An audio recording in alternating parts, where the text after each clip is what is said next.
मेरा नाम विकास कुमार है। ये उन दिनों की बात है जब मैं हॉस्टल में रहा करता था। उस रोज शाम के 6 बज चुके थे और मेरे साथ रहने मेरा नया रूममेट आने वाला था। तभी मेरे दरवाजे पर किसी ने खटखटाया तो मैंने अपने फोन को साइड में रखा और जाकर दरवाजा खोल दिया। मेरे सामने एक लड़का खड़ा था और उसके हाथों में 2 बड़े बैग्स थे। उसे देखकर मैं समझ गया कि वही मेरा नया रूममेट है। मैंने एक स्माइल दी और उससे कहा, हाय, मैं विकास, अंदर आ जाओ। उसने पलटकर कुछ भी नहीं कहा। वो कमरे के अंदर आया और पूरे कमरे को देखने लगा। मुझे लगा शायद उसे मेरी बात सुनाई नहीं पड़ी, तो मैंने फिर से बोला, काफी छोटा कमरा है ना? उसने फिर से कोई जवाब नहीं दिया और चुपचाप अपने बैग्स को दीवार के पास रख दिया। अब मुझे भी चिढ़ सी होने लगी थी, तो मैंने उससे आगे कुछ भी नहीं कहा। कभी तो वो अपने बैग्स को देखता तो कभी सामने की खिड़की को, मानो वो किसी को ढूंढ रहा हो। मुझे उसकी हरकतें थोड़ी अजीब तो लग ही रही थी, पर जब मैंने उसे ध्यान से देखा तो मुझे वो और भी ज्यादा अजीब लगने लगा। उसके चेहरे पर कोई भी भाव नहीं थे और उसकी आंखें बाहर की ओर निकली हुई थी। मैंने सोचा ये जरूर कोई चर्सी है, तो मैंने उससे बात ना करना ही ठीक समझा। वो अब भी खड़े होकर खिड़की की ओर ही देख रहा था, पर तभी खिड़की के बाहर एक कौवा आकर बैठ गया। उस कौवे को देखकर न जाने क्यों वो लड़का मुस्कुराने लगा। मुझे अब पक्का यकीन हो चुका था कि वो लड़का नशा तो जरूर करता है। कुछ ही देर बाद वो अपने बेड पर जाकर सो गया और मैं बैठा बैठा अपनी किस्मत को कोसने लगा कि मुझे कैसा अजीब रूममेट मिल गया है। उसके बाद हमारे बीच कोई बातचीत नहीं हुई, पर उस रात जब मैं सो रहा था तो अचानक मुझे नींदों में कौवों की आवाज़ सुनाई देने लगी। धीरे धीरे वो आवाज़ें और भी तेज़ होने लगी। आवाज़ इतनी ज़्यादा बढ़ गई कि मेरी नींद खुल गई। मुझे लगा मैंने कोई बुरा सपना देखा होगा, पर असल में वो कोई सपना नहीं था। मुझे अभी भी उन कौवों की आवाज़ें सुनाई दे रही थी। मुझे ये बात काफ़ी अजीब लगी, क्योंकि खिड़की के बाहर तो घना अंधेरा था और बाहर कौवे दिख भी नहीं रहे थे। फिर एकदम से वो आवाज़ें शांत हो गई। तभी मेरी नज़र अपने सामने वाले बेड पर पड़ी। मैंने देखा कि सामने वाले बेड पर तो कोई है ही नहीं और कमरे का दरवाज़ा भी हल्का सा खुला हुआ है। मैंने सोचा भला इतनी रात को वो लड़का कहाँ गया होगा। तभी दरवाजे के पास एक दस्तक हुई और वो लड़का कमरे के अंदर आया। अंदर आते ही वो मुझे घूरने लगा, मानो उसे किसी बात की चिढ़न हो।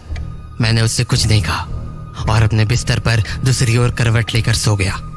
मुझे अब पक्का यकीन हो चुका था कि वो लड़का कुछ तो अजीब है, इसलिए मैंने उससे दूरी बनाकर रखना ही बेहतर समझा।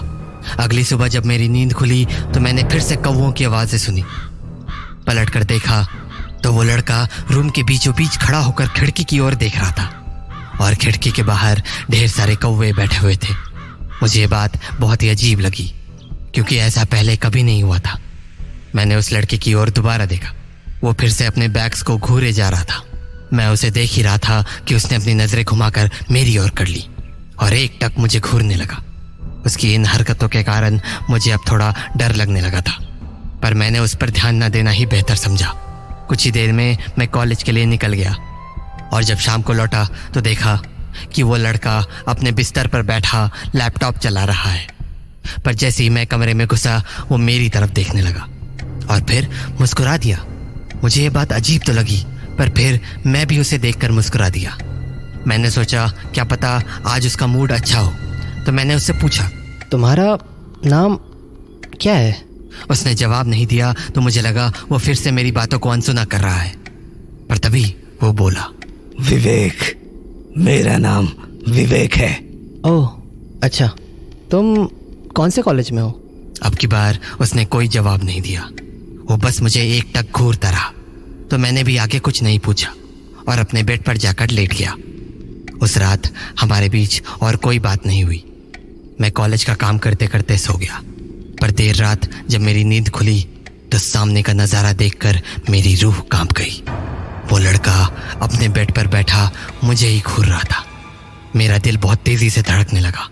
मैंने झट से अपनी आंखें बंद कर ली और सोने का नाटक करने लगा। कुछ देर तक मैं वैसे ही लेटा रहा, पर जब मैंने दोबारा से अपनी आंखें खोली तो मैंने देखा कि वो लड़का अपने बेड से उठ चुका था और खड़े होकर मुझे घूरे जा रहा था। मेरा मन अब बेचैन होने लगा था। मैंने अपनी आंखें दोबारा बंद कर ली, पर मुझे अभी भी ये महसूस हो रहा था कि वो लड़का मुझे घूर रहा है। तो मैंने करवट बदल ली और गहरी नींद में होने का नाटक करने लगा। कुछ देर मैंने कोई हरकत नहीं की, ना ही मैंने अपनी आंखें खोली, पर तभी मेरे कानों के पास उसकी आवाज आई। सुनो, सुन रहे हो ना? मुझे पता है तुम जाग रहे हो। उसकी आवाज सुनकर मेरी तो जैसे जान ही निकल गई। मुझे अब और भी ज्यादा डर लगने लगा था और मैं जानता था कि अगर मैंने अपनी आंखें खोली तो वो मुझे मार डालेगा। कुछ देर मैं वैसे ही सोने का नाटक करता रहा और अपनी आंखें बंद ही रखी। वो लड़का अब कुछ बोल तो नहीं रहा था, पर मुझे पता था कि वो मेरे आसपास ही खड़ा है। तो मैंने आंखें बंद करके कुछ देर और इंतजार किया, पर उसकी आवाज दोबारा नहीं आई। कमरे में बिल्कुल सन्नाटा था, पर मेरी हिम्मत भी नहीं हो रही थी कि आंखें खोलकर अपने पीछे देखूं। तभी पिछली रात की तरह मुझे कौवों की आवाजें आनी शुरू हो गई और फिर जब मैंने हिम्मत करके अपनी आंखें खोली और पलट कर देखा तो मुझे उस लड़के का पलंग खाली दिखा और कमरे का दरवाज़ा भी खुला हुआ था। मैं समझ गया कि वो पिछली रात की तरह ही कहीं बाहर गया हुआ है, पर बेड से उठने की मेरी हिम्मत नहीं हुई, तो मैं वैसे ही लेटा रहा और कुछ ही देर में मेरी आंख लग गई। अगली सुबह जब मेरी नींद खुली तो मैंने देखा कि वो लड़का अब भी कमरे में नहीं था, पर कमरे में बहुत ज़्यादा बदबू फैली हुई थी। मैंने पूरे कमरे में देखा, पर मुझे समझ नहीं आया कि आखिर बदबू आ कहाँ से रही है। तभी मेरा ध्यान उस लड़के के बैग्स की ओर गया। जैसे ही मैं बैग्स के नज़दीक पहुंचा, बदबू बहुत ज़्यादा तेज़ हो गई।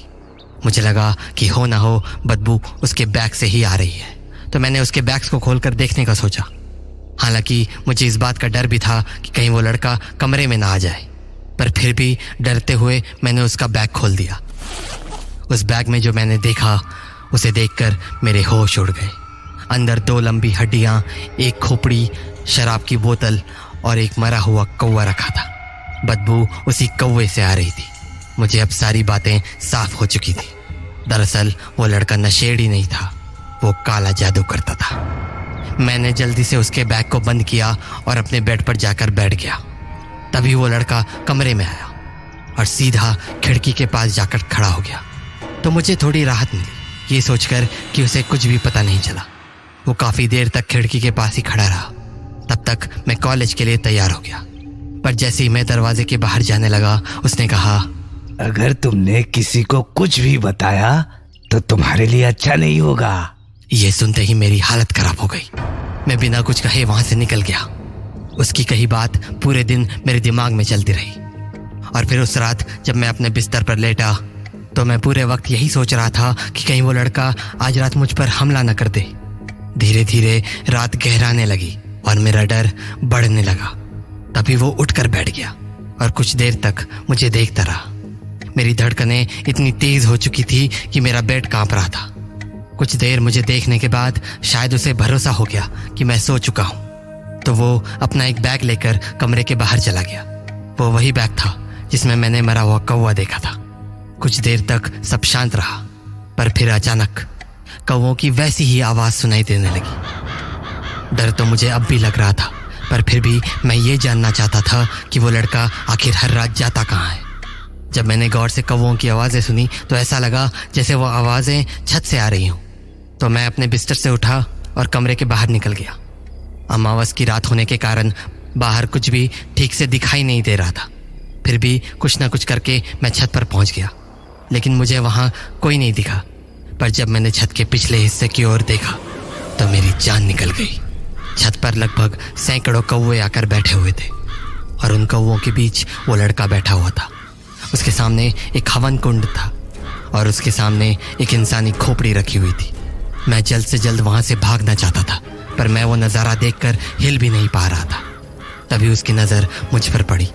उसकी आंखें गुस्से से लाल हो चुकी थी और वो मुझे ऐसे देख रहा था जैसे अभी के अभी मेरी जान ले लेगा। मैं वहाँ से किसी तरह भागकर अपने कमरे में आ गया और अपना फ़ोन लेकर बाहर भागने को हुआ, पर जैसे ही मैं मुड़ा वो लड़का दरवाजे पर ही खड़ा हुआ था। उसे देखते ही मैं उसके सामने गिड़गिड़ाने लगा। देखो, तुम प्लीज़ मुझे कुछ मत करो, प्लीज़। मैं तुम्हारे बारे में किसी को कुछ नहीं बताऊंगा, प्लीज़ प्लीज़ प्लीज़। वो कुछ देर मुझे ही देखता रहा और फिर उसने कहा, तुम्हें ऊपर नहीं आना चाहिए था। तुमने ऊपर आकर अच्छा नहीं किया। देखो प्लीज प्लीज, मैं किसी को कुछ नहीं बताऊंगा, प्लीज। वो दोबारा चुप हो गया और अपनी डरावनी आंखों से मुझे घूरता रहा। तो मैंने कहा, देखो, अगर तुमने मेरे साथ कुछ किया तो मैं सबको सब कुछ बता दूंगा। उसके लिए तुम्हें इस कमरे से जिंदा बाहर जाना होगा। देखो प्लीज, मैंने तुम्हारा कुछ भी नहीं बिगाड़ा है। प्लीज मुझे यहाँ से जाने दो, प्लीज। वो बस मुझे घूरे जा रहा था। तभी मेरे दिमाग में एक आइडिया आया। मैंने व्हाट्सएप पर अपने हॉस्टल का ग्रुप खोल लिया और रिकॉर्डिंग बटन ऑन कर दिया। देखो, मैं ये ऑडियो रिकॉर्ड कर रहा हूँ। अगर तुमने मेरे साथ कुछ भी करने की कोशिश की तो मैं ये ऑडियो सेंड कर दूंगा। मेरे ये कहते ही उसके चेहरे का रंग बदल गया। वो अब जरा परेशान दिखने लगा था। उसने मुझसे कहा, तुम ऐसा कुछ भी नहीं करोगे। देखो मैं मजाक नहीं कर रहा हूँ, मैं रिकॉर्डिंग सेंड कर दूंगा। ये कहकर मैं अपनी आवाज रिकॉर्ड करने लगा। हेलो, मैं विकास, रूम नंबर 13 का। मेरा रूममेट काला जादू करता है और ये मुझे नुकसान पहुंचाना चाहता है। Please help. जब मैंने ऑडियो रिकॉर्ड करके उसकी ओर देखा तो वो मुझे काफी घबराया हुआ दिखा। उसने दोबारा मुझसे कहा, रिकॉर्डिंग सेंड मत करना। पर मैंने उसकी नहीं सुनी और सेंड बटन दबा दिया। रिकॉर्डिंग सेंड करने के बाद जैसे ही मैंने उसकी तरफ देखा, उसने पता नहीं मुझे किससे मारा, पर मेरी आंखों के सामने अचानक अंधेरा छा गया। अगली सुबह जब मुझे होश आया तो मैंने देखा कि कमरे से उस लड़के का सामान और वो लड़का दोनों गायब हैं। तो मुझे लगा शायद मेरी रिकॉर्डिंग सेंड हो गई होगी और वार्डन ने उसे हॉस्टल से निकाल दिया होगा। पर जब मैंने अपने ग्रुप के चैट्स देखे तो उसमें कोई भी रिकॉर्डिंग सेंड नहीं थी। मुझे आज तक नहीं पता कि ऐसा कैसे हुआ, पर हाँ, उस रात मेरी जान ज़रूर बच गई, वरना न जाने क्या हो जाता।